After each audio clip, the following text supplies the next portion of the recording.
Know that it was announced just 3 hours ago that the French government has collapsed. France is now ungovernable. You better believe it. France is now ungovernable. The country that actually made its money from bleeding black people, the country that forced Haiti to pay 150 billion for their freedom. And one of the reasons why Haiti is still in the situation it is right now is because of France. France, the country that bled Africa, making sure that the countries that it colonized basically had to pay a colonial tax for being colonized. That country, the country that one of the biggest slave traders in the world, that country has run out of money. They cannot afford to pay the pensions. They cannot afford the healthcare system. Literally, France is literally on the verge of economic collapse. And this is serious. France is in worse trouble than Greece was, except at the time the European Union was so powerful at the time. But now the European Union was weakened by Brexit. The European Union has been weakened by Trump turning against them. So now the European Union, they're just running around like headless chickens. They cannot even bail France out. France is literally on the verge of collapse. And coming close after France is going to be the UK and Germany. France did not see what is happening in West Africa coming. So they find themselves at a time when they are very weak economically, when at home the population of immigrants is growing bigger and bigger. You go to cities such as Marseille, you find Algerians, you find Moroccans, you find Senegalese, you find Guineans, you find Burkinabe, and things are not happening as they used to be then.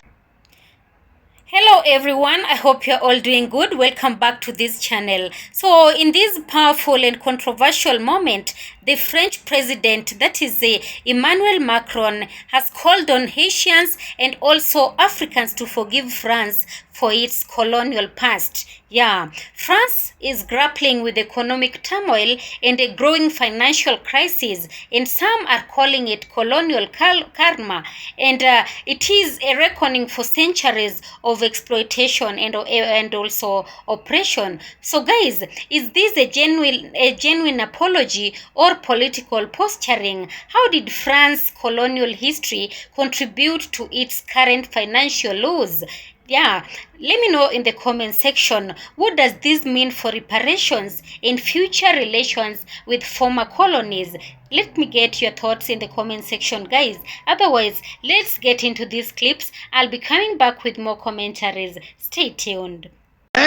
Hey France, what happened with you? Bro, our government is a mess and our prime minister got kicked out. That's the third prime minister to leave in less than a year. Wait, why? What's going on? What's the story? See that guy? He's our former prime minister, François Bayrou. And he was only the prime minister for like 9 months. But today, his government collapsed. And how? So he wanted to get like 43.8 billion euros in the budget. He wanted to cancel 2 public holidays and freeze social benefits. Oh, why? He said that this will make our economy better. But yeah, everyone hated it. But he suddenly got this brilliant idea to have something called a confidence vote, which basically means he asked the people in the government to vote if they still trust him or not. And he actually thought people would vote on his side, and they didn't. Bro, the right and the left of the country actually agreed on one thing: to kick him out. And 364 MPs voted against him, while only 194 people voted with him. So yeah, he got out. And people were so happy that he left that they had signs saying bye to him. Oh, he was not popular. No, not at all. But the problem is, it's our third prime minister to leave in less than a year. Like, we had Gabriel Attal, who left in September of 2024, and then Michel Barnier, who left in December 2024, and now him, who left today. So yeah, our president is finding a hard time hiring a prime minister. Hey, I would do a good job. You know French at least. Not really. You know what?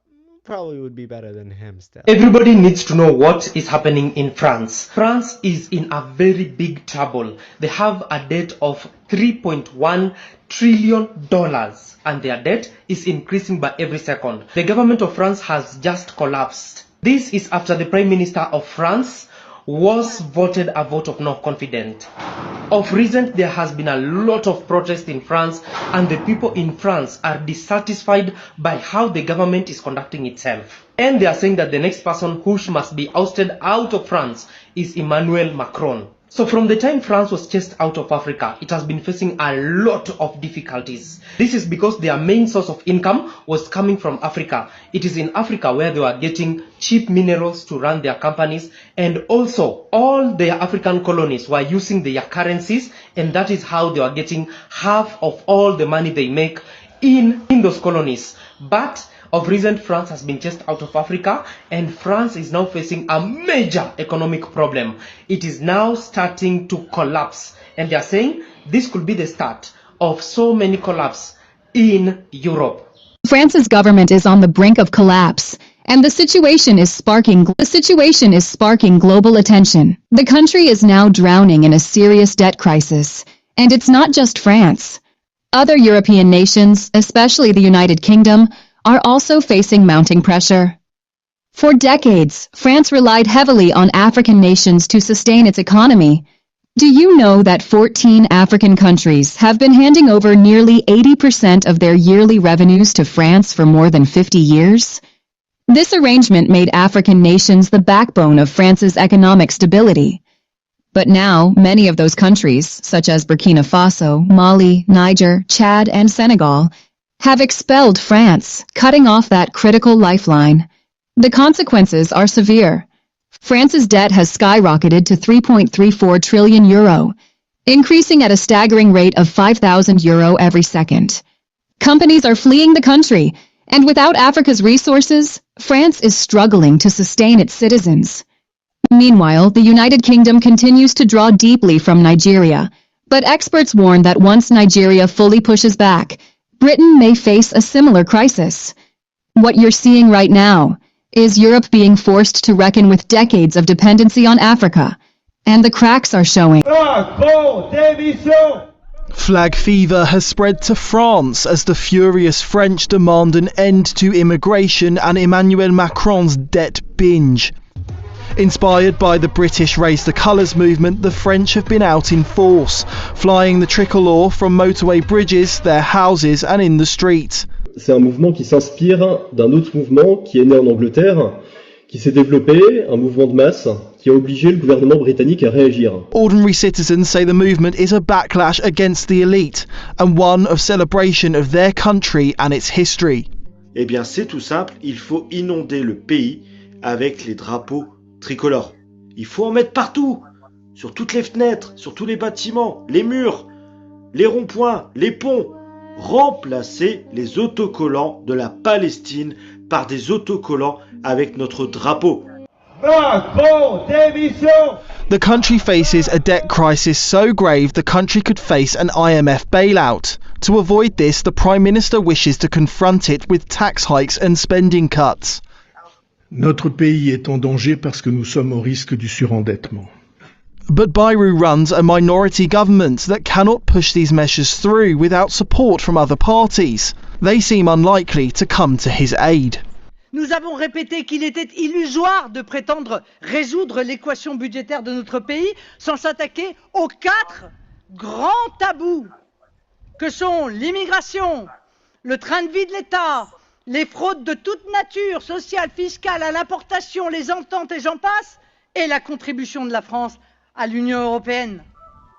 Comment ose-t-il encore dire au peuple dans ce contexte que la seule solution face à toutes ces gabegies, à toutes ces absurdités économiques serait de les faire payer, encore payer, toujours payer?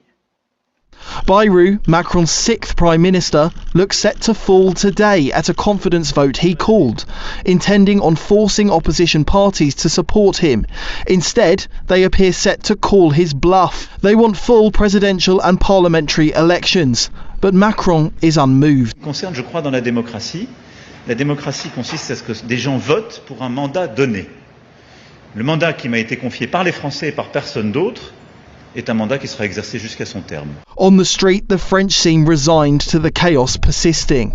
Je vous dis, j'ai travaillé 40 ans pour toucher 1 200 €. Et je paye un loyer de 1 200 €. Heureusement que j'ai mes enfants qui m'aident un peu. Autrement, on n'arrivera pas. Mais je vous promets que ça ne va rien changer. Revenez voir dans 10 jours et vous me direz, vous verrez. France is about to lose its 3rd Prime Minister in under a year. François Bayrou will hand in his resignation on Tuesday after his government lost a vote of confidence in Parliament. Bayrou had called for the vote himself, hoping to win backing for his plans, but instead, nearly 2/3 of all lawmakers came together to bring him down. At the heart of the fight is France's public debt. It's among the highest in Europe, equal to 114% of the country's economy. Bayrou warned it's submerging the nation and pushed for tough spending cuts, but his message failed to convince. Now, President Emmanuel Macron has to find yet another prime minister, and so far, no clear frontrunner has emerged. That won't be easy. Parliament is fractured, with the far right demanding fresh elections, and the far left going even further and calling for Macron himself to resign. Oh yeah, guys, this moment is really stirring headlines. In this moment that is stirring headlines and deep emotions across the globe, the French President Emmanuel Macron has asked for forgiveness. Yeah, so not from his political opponents, not from his citizens, but from the people of Haiti and Africa. Why? You know, France, once the most powerful colonial empire after Britain, profited for centuries from the forced labor, exploitation, and brutalization of millions in Africa and the Caribbean. And for Haiti, the world's first black republic, France demanded something unthinkable: reparations, not to Haiti, but from it. Yeah, and after winning independence in 1804, Haiti was forced to pay France an astronomical sum to compensate for the loss of enslaved people and colonial income. This independence debt pushed Haiti into centuries of poverty, a debt that was only fully paid in the 20th century. Now, in 2025, Macron is asking for forgiveness, yeah, acknowledging the crimes of colonialism and calling them a stain on the republic. Now, Macron is admitting France's actions were rooted in racism and exploitation, and that the consequences are still felt today. You know, reactions are mixed, guys. Some welcome the apology as a long overdue step towards healing. Others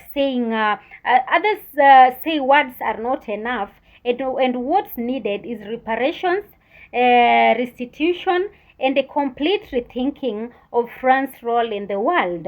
At the same time, France is facing its own crises: economic stagnation, social unrest, and rising debt. Some are calling this colonial karma, a historical reckoning where the injustices of the past are echoing into the present. The irony is not lost on many. While France once extracted wealth from its colonies, it now finds itself struggling to maintain economic stability. Could this be the beginning of a long overdue balancing of the scales? Yeah. Public opinion is sharply divided, and some praise Macron's courage to confront history. Others see it as a political posturing, empty words with no real consequences. So where does this leave us? Is a formal apology enough? And should France pay reparations? And what would that even look like economically, politically, morally? Yeah? One thing is clear: history cannot be erased, but it can be acknowledged, learned from, and perhaps atoned for. Yeah. So what do you think, guys? Is Macron sincere or just trying to clean up France's image? Should reparations be paid? Leave your thoughts in the comments below. What do you think about all these, guys? Of course, all credit belongs to the original creators of this video, and this video is meant for educational purposes, commentary purposes as well. Thank you so much for watching. Kindly let me know your thoughts in the comment section. I am also saying you can give this video a thumbs up and also share this video for it to reach more audience. Thank you so much for watching. Have a nice time. Peace be with you.